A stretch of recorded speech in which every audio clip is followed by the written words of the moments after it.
It's a really lucrative thing when we really think about what our experiences mean in this pink cloud radio machine. I know. It's number 47, I think. But admit your experiences. You have to admit them. And doesn't matter if you look stupid in those experiences, doesn't matter if you look smart, doesn't matter if you have any sort of, I guess, bent view of what you did. You did it.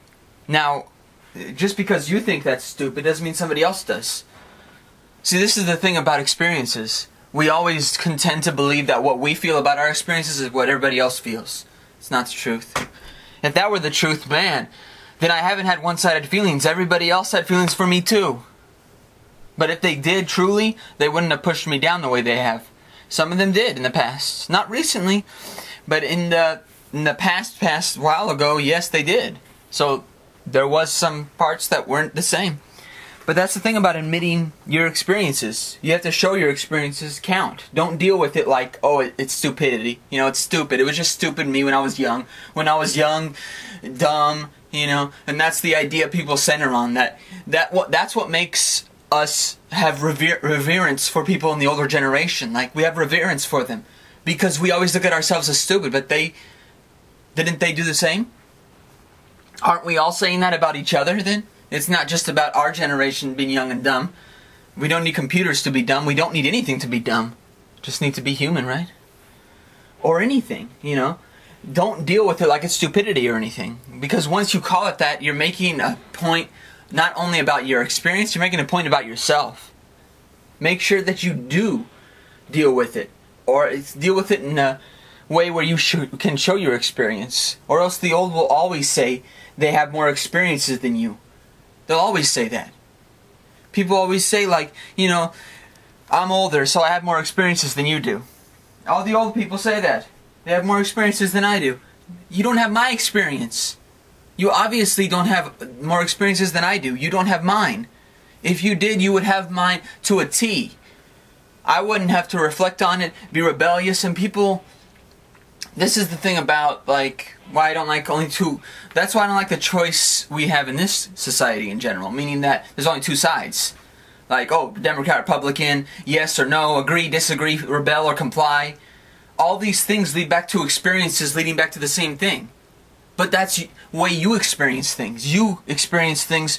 So now the way you're treating me as an old person with your experiences is you're telling me, oh, Marcello, you're just rebelling against me when you disagree with me. You know I have more experiences than you. No, I don't. I know you have experiences in your life. That's what you have. That's all you have. You don't have experiences in my life. The only experiences you have in my life is projecting insecurities of your own life onto me. That's all you've done. You haven't created new experiences for me to have. You've just created insecurities for me to have. No, thank you. I have to have experiences, not insecurities. Thank you very much for trying to tell me about your experiences by alluding to the fact that I have to be insecure about everyone and everything. That's you. Congratulations. Have a good life with that. But your life is over. Especially since you have insecurity with so many damn people. Your life is completely over. You can't experience anything new. Because you're so insecure with everybody, you're insecure with your own grandsons and sons and daughters and granddaughters. You're so insecure with your own life, you try to push your insecurities on other people. Hey, what a great way to teach people things. I'm going to make you insecure too. No, thank you. That's why when people say, what's your political party, Marcello? Marcello, that's my political party. But my political view is different. You start with blood, you end with blood. Which means I don't agree with that sentiment. I agree that that is the sentiment of our generation, of what we feel. So I say it like that to keep it real. Because there's no other political view that I could say that would change your mind, except lacklusterly saying I'm trying to do with ego. Not doing that with ego. You start with blood, you end with blood. There's already enough blood splattered from ego. I can't even place more blood above that. That's when I think about the Unabomber that they just brought up on the news again because of what's happening with the guy right now. The police officer, Donner, or whatever his name is. It doesn't matter the name. It matters the placement of this. It wouldn't have mattered if he went to anybody. He could have been lopped up at the spot. The only way you get recognition, and it's true, is that you go out and blow up things and you do something bad. Because nobody recognizes for good. Nobody's recognized for good, and if they are recognized for good, they're recognized for good that somebody else appreciates. Nobel Peace Prize. Well, let's see who got the Nobel Peace Prize. The one that's throwing drones everywhere. Or agreeing to. May not be him directly, but that doesn't matter. The fact that he agrees to it, well, man, what a peaceful guy he is. Woo! Damn. Don't worry though, it's just a headstone. The name of a person and the plant of a person is just a headstone to how many people that have done this. How many people actually have the control of it. And the same thing is put in a bucket. And so this is the bucket list you got. That's why people have to make up a bucket list, because there's so many people that are taking away lives. So you have to have a bucket list because you're going to be dying. But you have to admit the kind of experiences you have. If you don't, you die. You die in a way where you're looking at yourself and saying, I should have done better. It's not even about regret, really. Because regretting something doesn't really show placement. You know, I've already apologized to who I could. Other people, I can't really apologize to because the apology is not necessary. I can't, as I made it clear, I can't change other people's lives, and I wouldn't want to. Not in that way, at least. Now, if you believe in me, then that's good. That's all you need to do. You don't need to get approval from anybody else about the kind of person I am. If you believe in me, that's what matters. Like, if you're a friend of mine, if you are a girlfriend or a potential or whatever, you have to just believe in me. Disapproval from everybody else, who cares? Like, I care about the disapproval from my family. In that effect. No. Because the disapproval of my family is based on the exaggeration of insecurities from their own experiences that they did. If they know me better, as my mom does, they know that they'll be insecure, but then they'll realize, oh shit, Marcello did the right thing here. And I'm upset because of the avalanche of the experience, rather than just looking at it detrimentally outside of it. Instead of what Neo did, instead of what the Matrix Reloaded did, where you deconstructed everything at the moment, as such should be done, people automatically fuse to the first one and say you have to construct a judgment of everything, as Cypher did, as going back into being ignorance is bliss, you know. So your experience, if you automatically just shut it off as stupidity, you're basically saying I'm being ignorant to the experience. You are being ignorant because you're labeling it already. You're labeling it based on what you did. Your good fortune, your bad fortune, whatever fortune you got. The fortunate thing is you actually had an experience that you could look back at. Not about worrying about, okay, at least I lived another day. That's an understandable corrosion. We already do that every second. I already do that every second. But it's denying ourselves the capability of moving forward because of calling something stupid. Like me, I'm alienating myself right now. I definitely am. This is alienation. I admit my experiences, but I'm alienating myself so much because I don't know what to step on anymore. I'm just acting out. I'm just being tap daddy. I'm just doing all this, but I don't know what to do. Like, if somebody tries to coerce me and try to get me in a different position, it's not going to work. Because that's not the kind of way I'd want to get into a relationship or anything. Because that's coercion in the worst extent. Like, hey, Marcello, let's go out, let's do this. But that's the thing. It's just like if somebody's bored. You know, hey, Marcello, I don't want to come to your house every time. But if all you're going to say is you get bored here, how do you know you're going to feel any differently when we go somewhere else? You won't. As I remember Shane. Feelings lead to depression. No. What you're saying or doing is leading to depression. Not my feelings. I am against saying someone is too sensitive. Emotions cause problems? No, you do. That's a real fact. When people say, oh, feelings lead to depression, no. What you're saying or doing is leading to it. Is leading to the emotional concentration. When I look at what happened recently with I could look at what happened with 9/11 compared to the Sandy Hook shooting. Now, the comparison I want to make is this. 9/11, everybody took the emotions and said, okay, we could have emotions here. Sandy Hook, same kind of story, but the agenda was still there. Ban guns. Wow, that really shows you care about people. Your actions lead to emotional responses. No matter what you try to say, well, we're doing it because of what happened here. There were a lot of kids that died. And then you defend yourself based on the people that died. Do you remember their names? Or are you just defending them so you could do whatever you fucking please? Inside of this whole thing, this is the straddle hold that most people don't get. Emotions are okay if they can be used for public outcry to change everything, our rights. That's okay. People in power want that. That's why they show it in the news all the time. Now, an individual story, oh no, we just call Unabomber crazy, we just call all these people crazy, when they actually have spent the time researching this stuff. They made their choice when they went into what they did afterward. Just like what happened recently. That guy decided to do that. In a lot of ways, he can do whatever he wants with that. I'm not saying it's right or wrong, I don't know. I can tell you this, I don't think about it in that way where I do it. Because to me, revenge is not the action that could result in anything. But it certainly isn't agreeing with the LAPD either.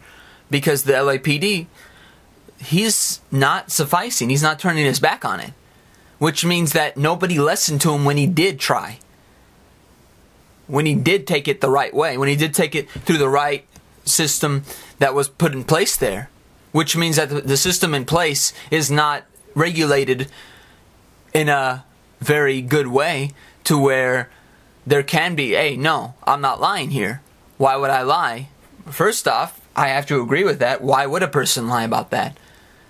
To get rid of their rank, to get rid of themselves from a place of business that they wanted to get into? You think they're going to waste the time to get out of it like that? I don't think so, but that's my personal opinion, and I can feel that from anybody who goes into a career that they personally have passion in. If they have passion in something, the last thing a person's going to do is say, well, you know, I could rot away and do whatever I please here, lie my ass off, and I'll still get away with it. No, actually, you won't. You wouldn't place yourself in that kind of position. And that's what a lot of people say, like, oh, feelings lead to depression. Well, your feelings lead to depression. Because your action after your feelings lead to depression isn't to tell somebody you're depressed. It's to do an action to suppress your depression and to push it on them. And to say you're wrong. But instead of actually telling you you're wrong, I'm going to just push my active thoughts and everything out on you. I'm going to push my negativity on you because I can't take the way you're acting. I can't take the positivity you're bringing. So I'm going to blame you and say feelings lead to depression, instead of dealing with the fact that what I do is leading to depression, not my feelings. And it's the same thing for me.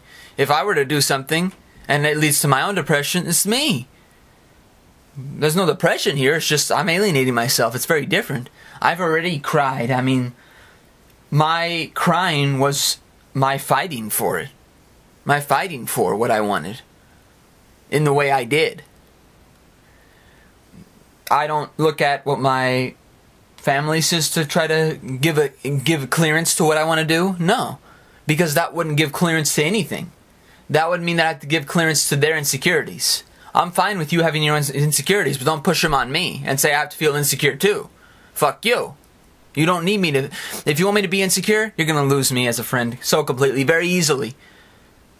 But if you can't understand that I'm not trying to push my feelings onto you or how I act onto you, then that means I accept you for who you are, and you don't push any of your feelings onto me. Like that, at least. In that way. Now, different kind of feelings are a different kind of option. But when you're pushing insecurities onto another person and saying, why don't you feel insecure? Because I don't.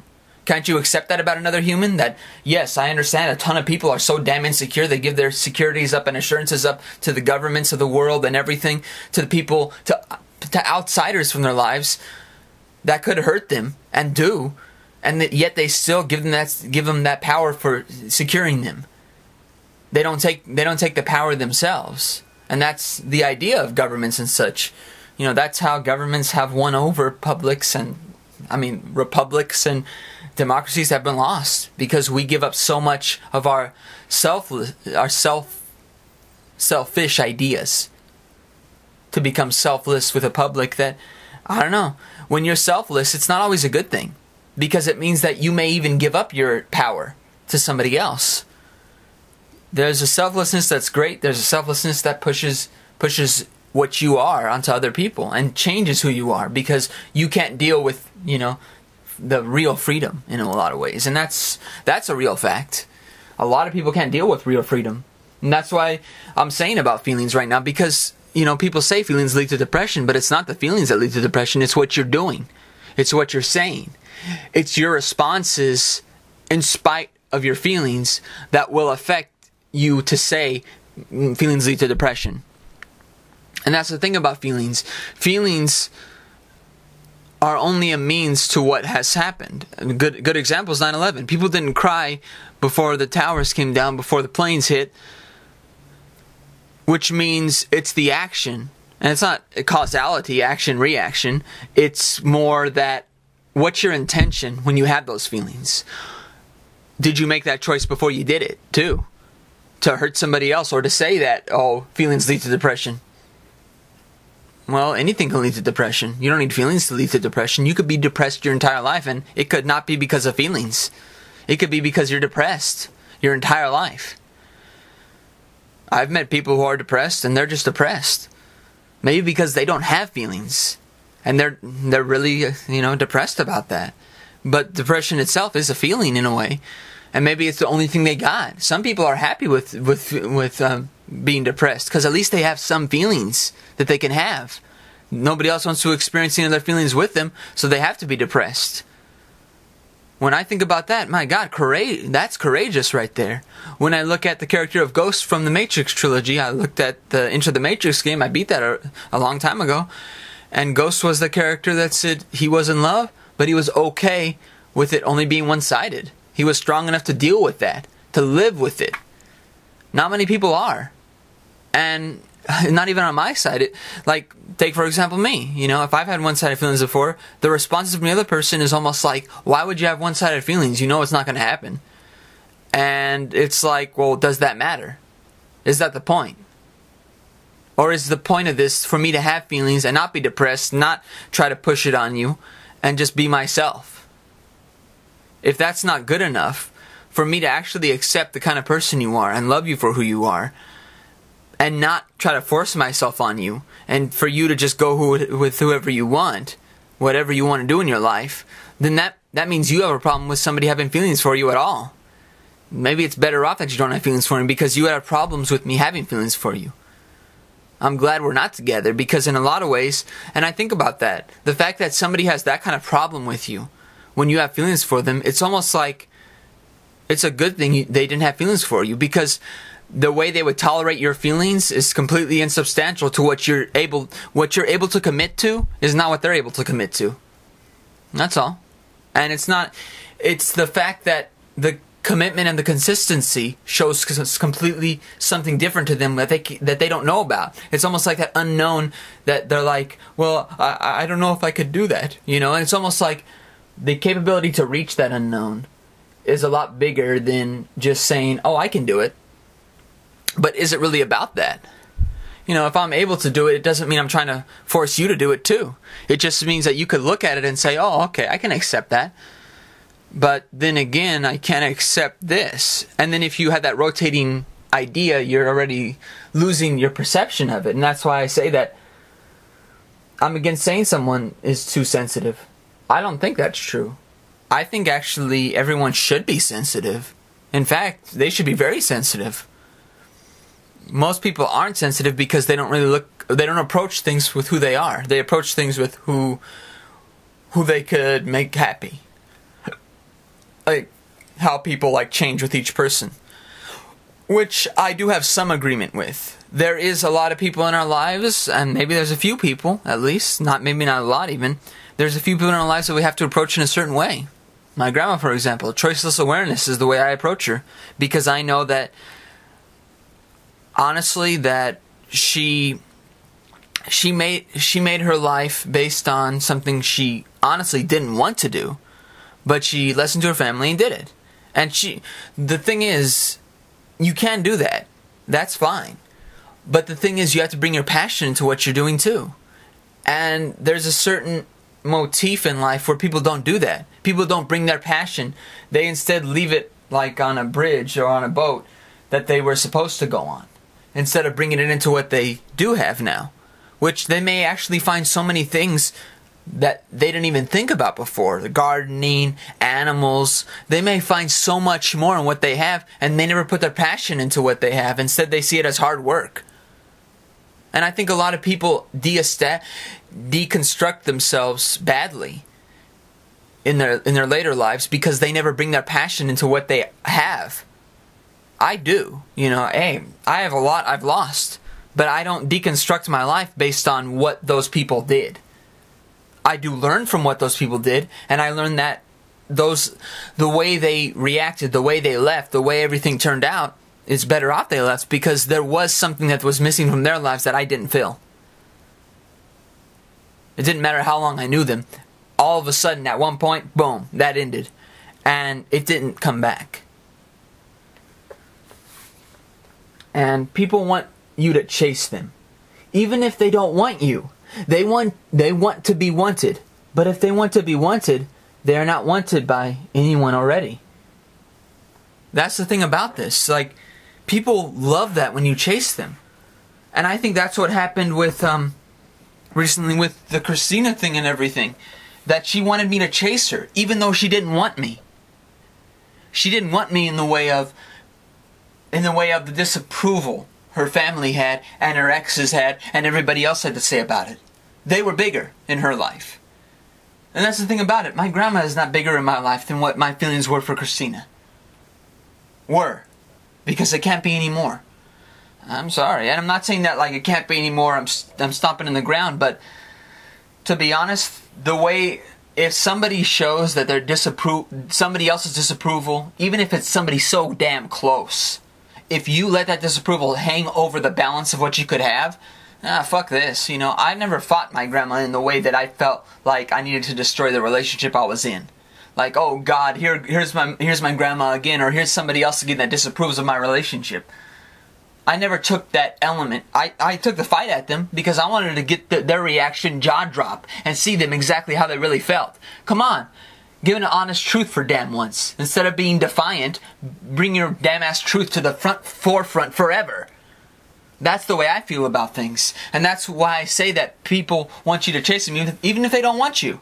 They want you to give that ability. Hey, I want to see if he does chase. I want to see if he does chase. Doesn't matter.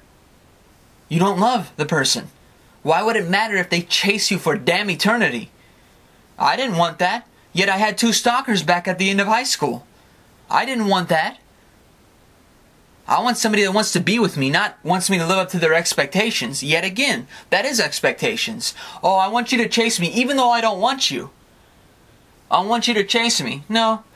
If all you have is expectations of me, I'll get you a mirror. Okay? Because you don't need me in your life. You need a mirror.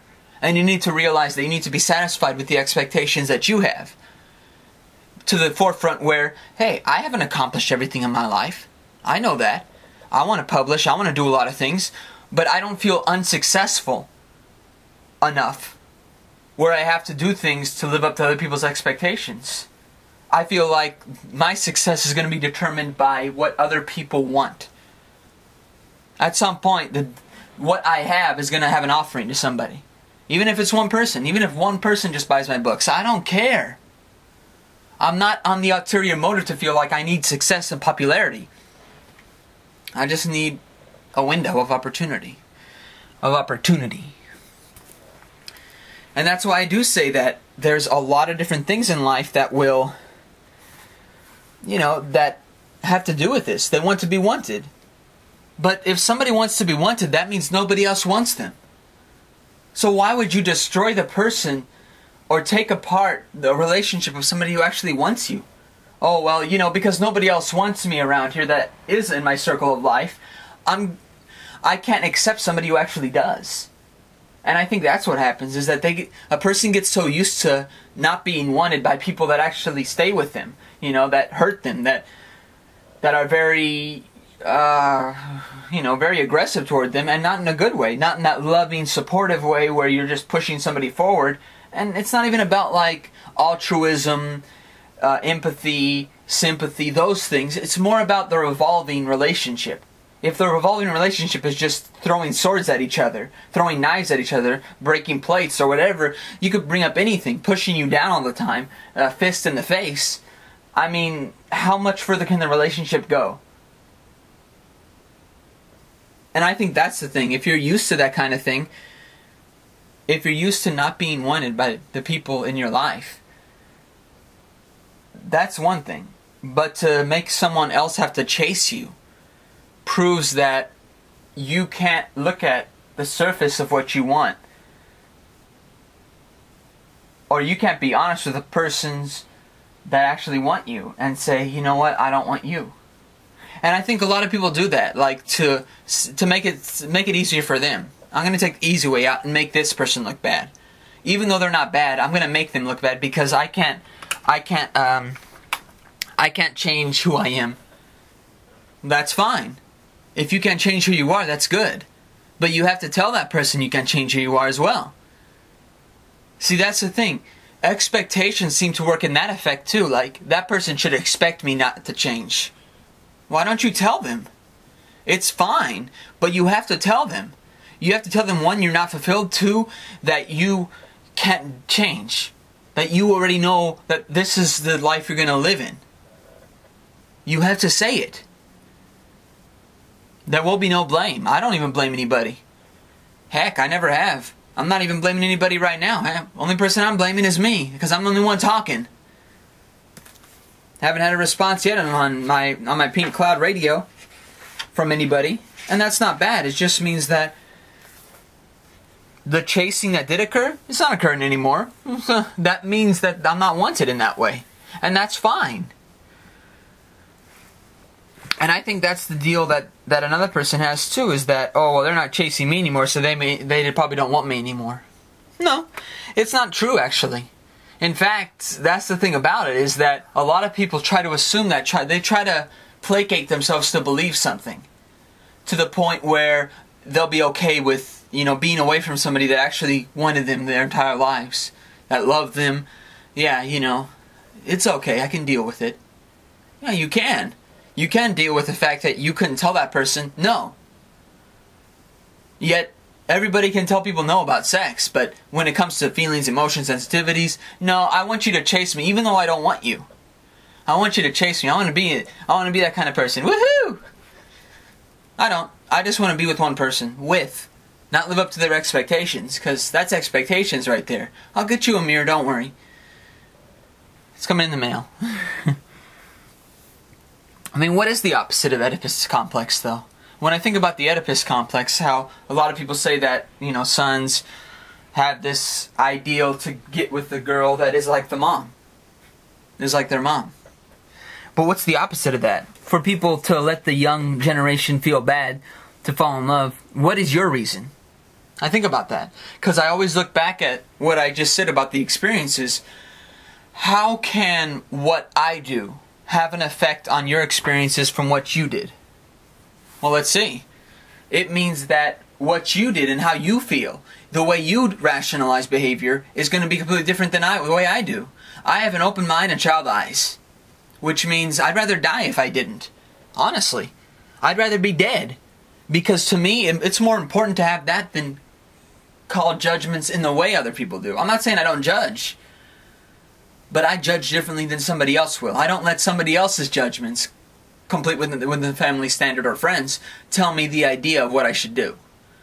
I make my decision, it ends, and there we go. I make a clear adherence to make it clear, and there you go. Because it doesn't come from what another person will say, whether it's a family member or anything. I always tell this to make sure that it's going to come from me. It's not going to come from you, bastardizing what I have. It's not going to come from me. It's going to come from me doing it. And it's going to be clear. And you could blame everybody else. Go ahead. Blame my family. Blame friends. I love it when people do that.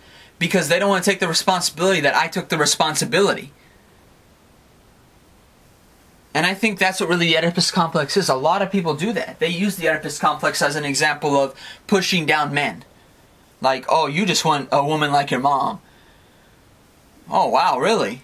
That doesn't matter. But you have to be accepting that I have feelings. And you have to be accepting to the fact that my feelings are directed right at you. If you can accept that I'm not doing this for escape or security, I want to actually be with you, then it's better off that you go. I don't need to be fooled around with and have this kind of trick judgment. Leave. You don't need to be with me. You can find somebody that you'll be happy with, that you can trust, that you can point at all the time like that, but not me. If you want to be defiant, find a lion. Don't worry, there's a lot of animals out there. You don't need to be with me because I'm an animal, but I have my instincts on all the time. I have my senses, and my senses aren't telling me to be with you then. Especially if you're going to treat me like that. If I was going to treat you badly, you would see it right away. Now, if somebody else planted something in front of me, planted a bomb in front of me and blew it up, you can't really get mad at me when I shatter into a billion fucking pieces. There's no way I could construct myself outside of that. It's just like Neo in the whole Matrix trilogy. Why do you think he wasn't able... Why do you think they made a trilogy? Because he wasn't able to complete the goal in the first movie.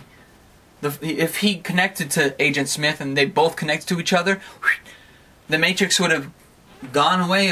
Everything would have reset. The machines, the Matrix, Zion, everything would have connected together. And it would have reset. And there would have been a huge compendium of new life in that. But if you don't accept that right away, you have to go through the jarring mission, not accepting fate, not wanting control by having choice, having free will. At the same time, choosing from two things, only having two choices, and instead realizing, oh shit, those two choices have to come together. Because nothing's going to change except that. What you mistakenly learn from life is going to make you have to conjoin with it at some point. And I think that's what happens with a lot of people. They have to learn from what they've decided. People have to learn from what they've decided. And if they decide that early on, they're going to have a long life of trouble. Because they're always going to have that decision hang over their head. Those are the things that hang over your head. What decisions, what you've decided. Neo had to decide. And he made a decision where he honestly got to the end of it and realized he's right. It's inevitable. Because there has to be two sharp senses. Agent Smith and Neo. Me put together. That's what I am too. For people to let the young generation feel bad to fall in love. What is your reason? My grandma does not agree with how mom found love. But not us. But know us if not. Like how my mom got into a relationship, even she knows that it was for security, it was for escape. Not the first time. And I completely agree that you can't have one-sided love. Okay, I completely agree with that. I don't find that to be a problem. What I find to be a problem is when you go a little further step, when you know it's one-sided love. When you know it's only you. Now, if you don't know, then yeah, there's an understanding point. Okay. But if the other person doesn't make a step either, then that's their fault. That's they're taking those steps in a direction that they really don't know yet. And it's not even about understanding everything. Like, the unknown is not something to be scared of. But at a certain point, you have to accept a relationship if you're not inhibited by it. But if you're inhibited by what you have taken on, then you were inhibited before you got there too. And you were hiding that. And you weren't talking about that, clearly. And because of that, because of how my mom made decisions, now my grandma doesn't like any of us getting into relationships. She'll just assume the same thing as what happened with my mom is going to happen to us. When my mom knows 100% that I'm not going to go into a relationship for escape or security. Fuck that. I don't need any security. I have it. I don't need any escape. I have it. I need you. That's it. And I need you in that way of like yin and yang, of androgyny, just us together, that will work off each other just like Neo and Trinity in a way. And I'm not trying to point it out like it's a movie or something. None of that stuff is going to have comparisons, but the idea that we're placing ourselves in a relationship because it makes it easy, or it's an easy way out, doesn't really show that we're capable of a relationship. I don't. I went into a relationship because I wanted to. And I felt 100% I'm ready. Didn't matter disapproval. Don't need to fight it. Don't need to even fight the disapproval. Need to fight the person. That's different. You fight the person, you find out who they really are. You fight their disapproval, you don't find out who they really are. You accept and you make the argument keep going. But if you fight the person and say, I want to know how you felt about this from the beginning, which I found out from my grandma. Woo! Did you find out everything about the person? You say, no, thank you. If you think I'm like mom, fuck you. You don't need me in your life then. I'm not going to stay in your life then. And don't put me on any of your money accounts. I don't want any of your money. Because you're treating me just like mom. Fuck that. I help you in life because it's the choiceless awareness. I have to help you. I have no choice. But then disagree and calls it the same for her children. Like, that's what I mean by a person can do that in families. Like, if they see their kids go in a bad relationship, they'll think the grandkids will do the same thing. They don't look at them with new experiences, new light, new love. They look at them with old love. You know, a lot of people say they respect their grandparents, they respect their elders. I don't. Because they don't look at me with new love. They look at me with old love that they've had from their own kids. And I think that's an annoyance of a disrespectable thing, in fact. I'm supposed to live my life. I'm not living my mom's life. I live with my mom. I'm not living my mom's life. Clearly. My mom has learned so many damn things from me. She's shocked and in happiness. Because that I am learning goddamn much. But it's okay, you know. No one else can see it. My grandma can't see it because all she can see is the abridged version of a brick wall. If you think we're smart, you have to let us. And know the distance. And know the difference of it too. This isn't slavery. That's the one thing a lot of people haven't realized. This is not slavery. Yet everybody treats this like slavery. This is a struggle for freedom. Even in our families. Even in our families, when we see that kind of post-haste awareness of what happened before, you're basically saying you have no choice, son, grandson, grandkid. You have no choice. You have to learn like your parents do. But my parent learned that. My mom learned that. I don't need to do the exact same thing my mom did to learn from her. I see it. I see it in you, in your reaction to her. I don't need to look at anybody else to know. I don't need to get with anyone else to know your reaction. I don't need to get with anyone else to know her reaction and what happened. I saw it. I see it every day. It doesn't escape me. I don't feel intolerant towards looking at what my father did. But I'm intolerant towards how you're reacting to my life and calling me stupid because of what my mom did and what she's learned from it. Oh no, she actually learned something from it, but it has to be you standing on top. And this is the one thing, this ego trip of the family structure is such an annoyance. But it's the same one that we see within governments in the whole world. The ego trip of I stand on Century's gold. I stand on Marcello's gold. Fuck you. You could stand on gold all you want. Gold is not going to possess my freedom. You're gonna possess my freedom, and it seems like you are all the time. So it doesn't really matter what I fucking say. I could describe you to a T. Well, you know, I'm still in slavery to you. Whether I know exactly how you mark it, there's a choiceless awareness that is there. I'm here. That's all. I just don't see this lasting long term. You ever hear people say that? I just don't see this lasting long term. What an annoying thing to hear.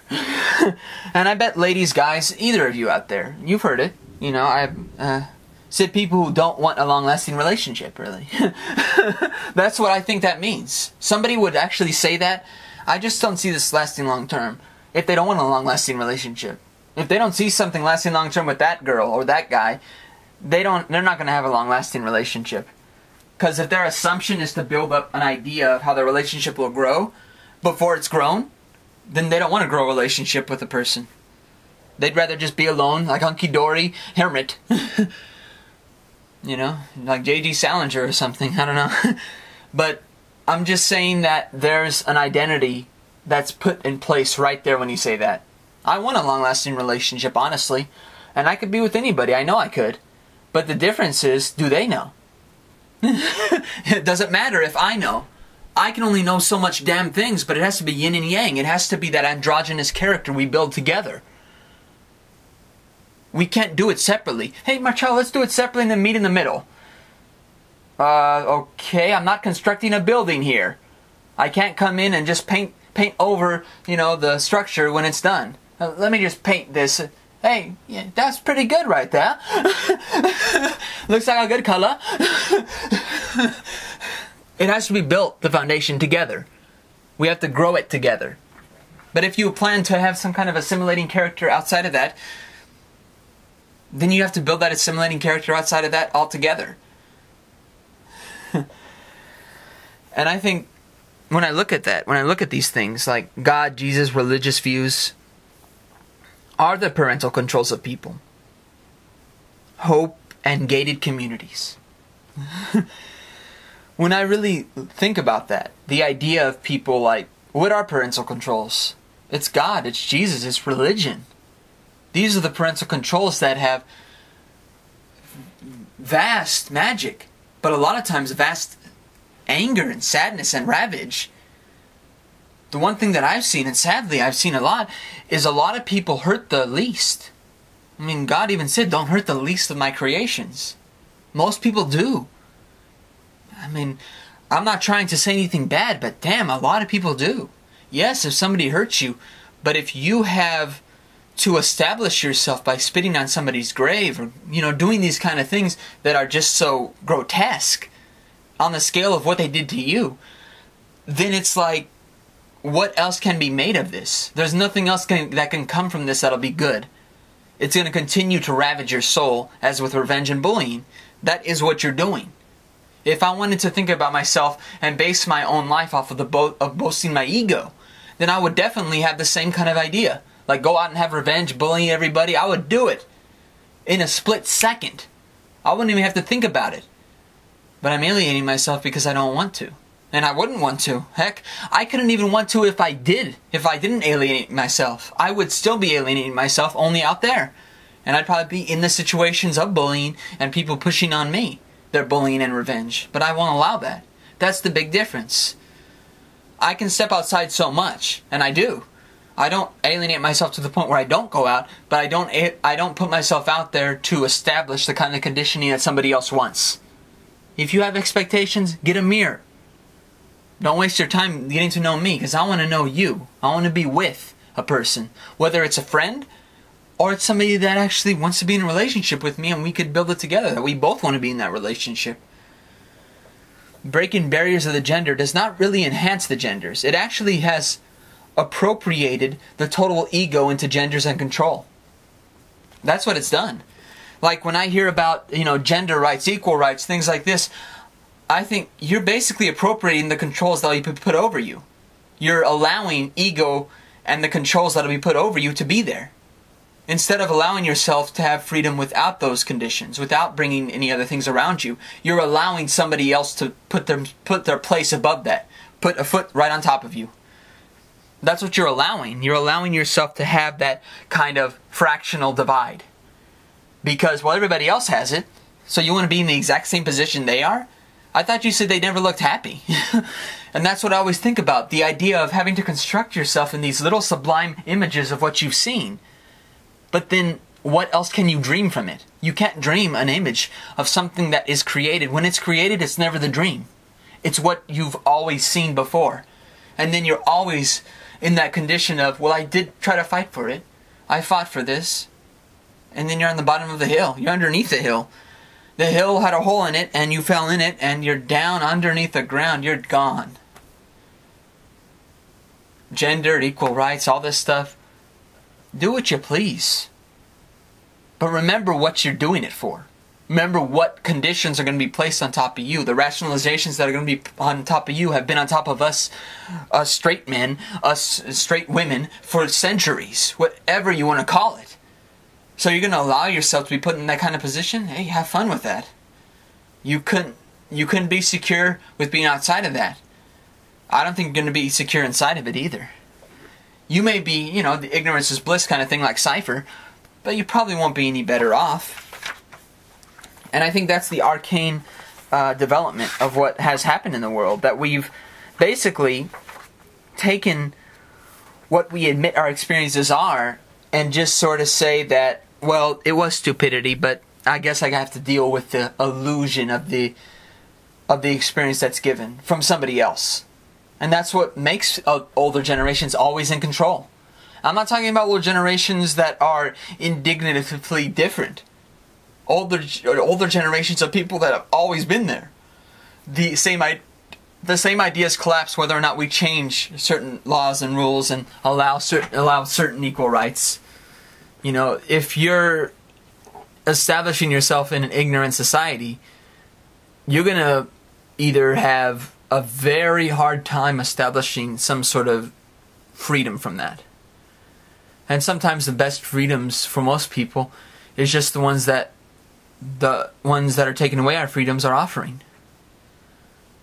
And that's it. Whether it's in family or outside of that, in the world. Take care.